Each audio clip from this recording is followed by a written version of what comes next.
Hello there, I'm Phil. And I'm Lily. And you are watching LifeMinute TV.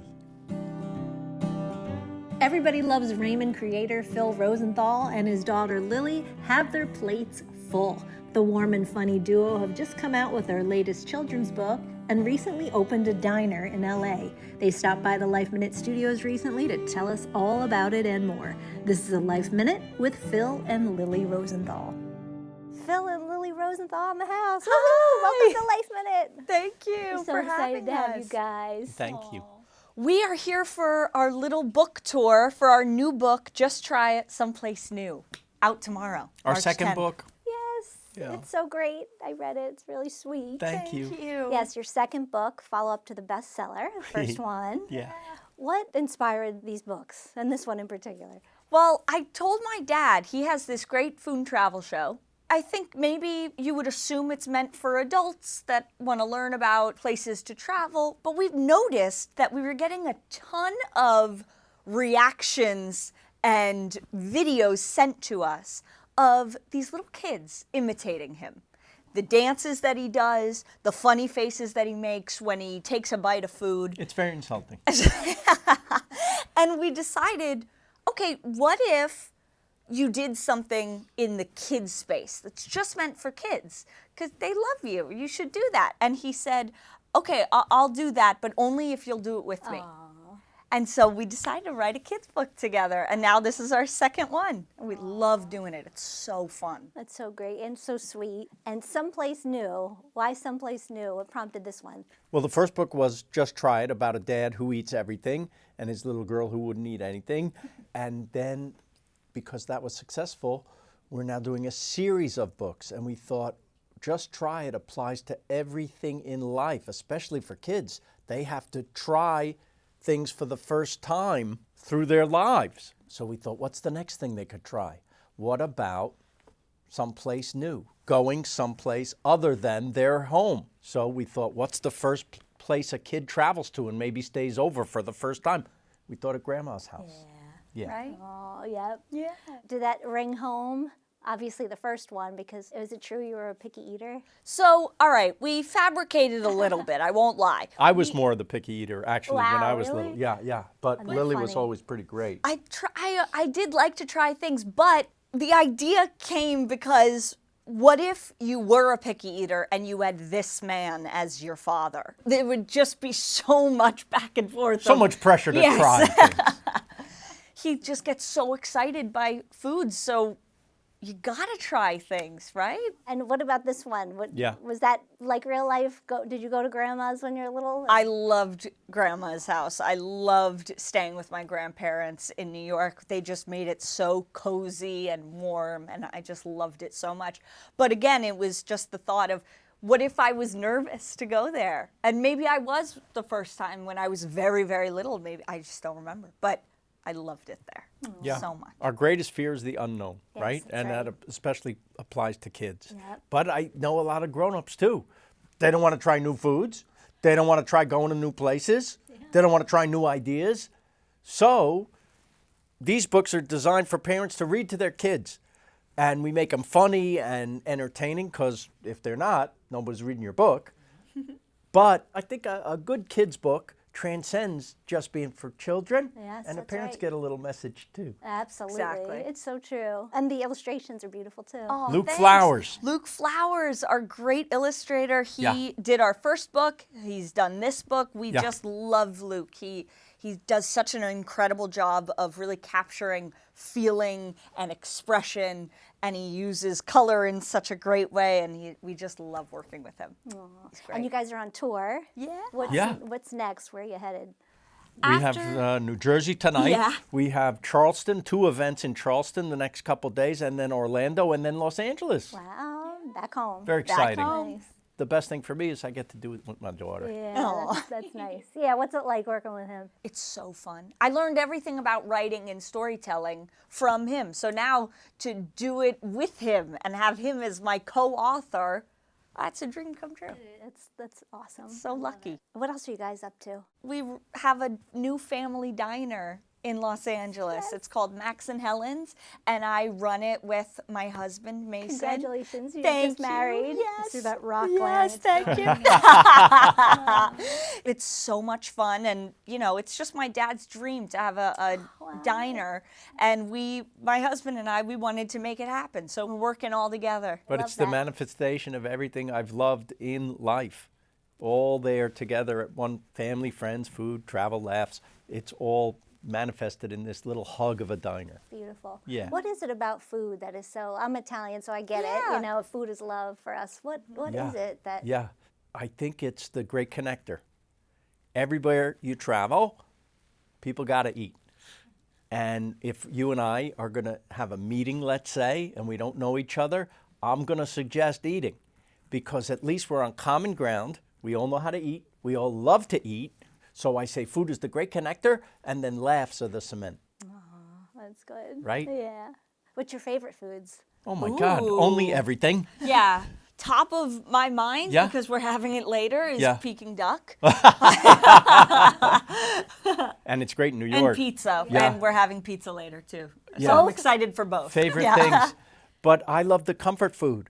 People ask me all the time, what would my last meal be? And I think it would be like diner food. I think it would be hot dogs and burgers and fries and, chocolate cake and matzo ball soup and just the comfort food. Yep. So the diner, a little diner called Max and Helen's, named after Grandma and Grandpa. It's just a return to that. And it's just a good version of those things. And the show, the podcast. Naked Lunch. Do you we do have any that, there at the diner? The podcast at the Yeah. diner? We haven't yet. You know why? It's very crowded and noisy there. Very loud. So, it's a small diner. Right. Yeah. But on Naked Lunch, my co-host David Wild and I, we talk to great people and we feed them. We have lunch. And they're not naked, so everybody wins.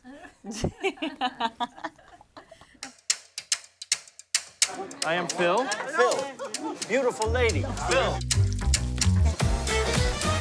I'm like Oprah. You get a shrimp and you get a shrimp. Somebody Feed Phil is the show that's been on Netflix for 8 seasons. We're their longest running unscripted show. Are you doing any new ones? Or? I hope so. I'm waiting to hear. Really? Yeah. You never know. Cool. Yeah. Oh, yeah. But I want to do it for the rest of my life. Well, once Who it's wouldn't there, want it's to? kind of there for the rest of your life. And it just keeps Exactly. coming. And, it never Exactly. goes away. And your husband's a chef, too. Isn't that Yes. funny? Great chef. I did that because I love my father. I win again.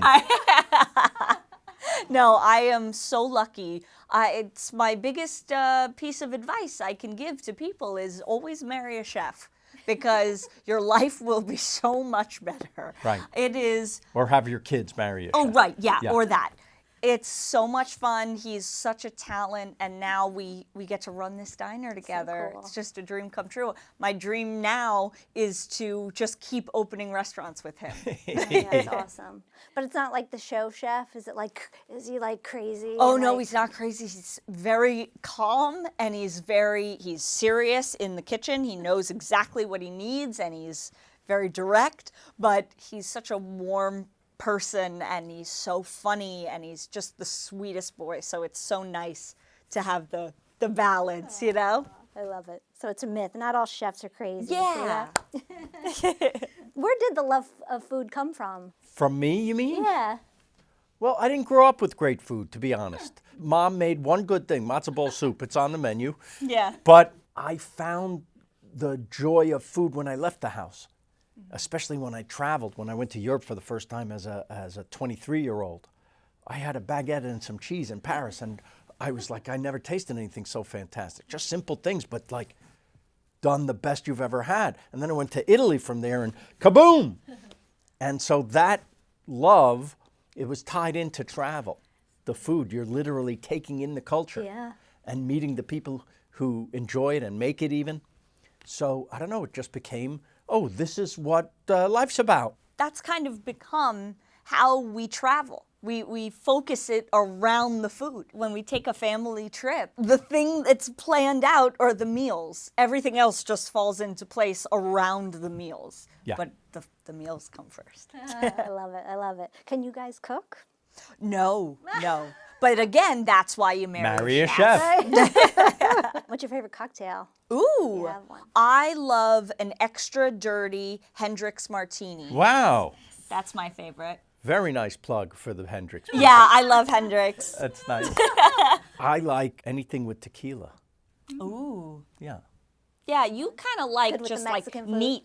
I love Mexican food. I You do. love Oh, just tequila a neat, nice sipping like- tequila, great. Yeah. But I love a Paloma is nice. Oh, yeah. I love, yeah. Yeah. Tequilas, mezcals, that's my Nice. Oh, yeah. he drink loves of a mess. choice. Love it, love it. But Some I good also love a ones. chocolate egg cream. So Of course, I have to ask about your mom, Monica Horn. Yes. Amazing. Of course, Amy Barone, Robert's wife. I've Yes. loved her for years. She's Thank you. fantastic. We like her too, What does she yes. think of the books? Oh, she loves it. I think it's nice for her to see us in action together. It's really sweet. You know, we they- should put her in the next book. Let's you put her think? in the next book, Yeah. maybe. What's Yeah. the And next one maybe gonna Ben be? too, my brother. It's going to be called Just Try It Divorce. Oh, horrible. No? That's a terrible joke. I'm very sorry. What is your secret to lasting so long? You've been married a long time. I have a Long time. travel show. No. No, it's, Sense of humor. yeah. Absolutely. We've been married 36 years, together 40 years. Wow. Right? 4 years of sin. So we're- But I know it's a sense of humor. She's super funny and sweet and loving and great. And so I'm the luckiest guy in the world. Aw. That's awesome. And I have to ask you about Everybody Loves Raymond. I saw You the do. anniversary show, which we mentioned before, which was amazing. Love doing that. All our lives changed so much. We laughed so hard every day. On the air 30 years. Crazy. And it's still going strong. So, Syndication. We love it. what do you think it is about that show that just stands the test of time? It's so iconic. And it will I be think- forever. I think it's because you're focused on characters. You know, they're not topical jokes. They're family relationships. That'll never change. That is always what surrounds you. So he did a very smart thing by finding the humor in everyday life. And that's what people resonate with. Everybody has that mother-in-law. Everybody has that piece of luggage that the husband won't move. Like, that is just quintessential family dynamics, you know? And that never goes out of style. She's good. She answers well. for Very you. good. She's been paying attention. Yeah. Well, we wanted to make it relatable. People say you were listening outside my house last night, and I didn't have to because I was listening inside my house. Yeah. If you work for me, your job was to go home, get in a fight with your spouse, and come back in and tell me about it. So that's where all the stories came from. 90% of the stories on Raymond happened to me or to Ray or to one of the other writers. How did it come to be? I met Ray on a blind date where they set up comedians. They want to do a show for him, and they look for writers who can create a show for the comedian. And as a writer, you're looking for the comedian. So we met at a deli in Los Angeles, and he told me about his family. He didn't know that that would be a show, but I said, I think there's a show there. And what I didn't know about the personalities in his family, I filled in with the personalities from my family. What was it like for you growing up with that? She grew up on the set. Yeah, it was just the best. After school, you'd go to the soundstage and you'd see all your friends. But it wasn't just me, it was all the actors and the crew, like all their kids were always around too. It was a very family-friendly set, and that was just unreal. I think that it shaped a lot of why I pursued acting for so long and writing for so long, and it was just in the realm of, you know, what I grew up with, Yeah. and I just loved it so much. It's a sweet world to be a part of. And again, we're very, very lucky. The show was about a family, made for families, and very soon after we started, it was being made by a family. Beautiful. Congratulations Thank on everything. you. You guys are Thank you so awesome. much. Thank you so Appreciate much. it. Love being here. Bye. To hear more of this interview, visit our podcast, Life Minute TV, on iTunes and all streaming podcast platforms.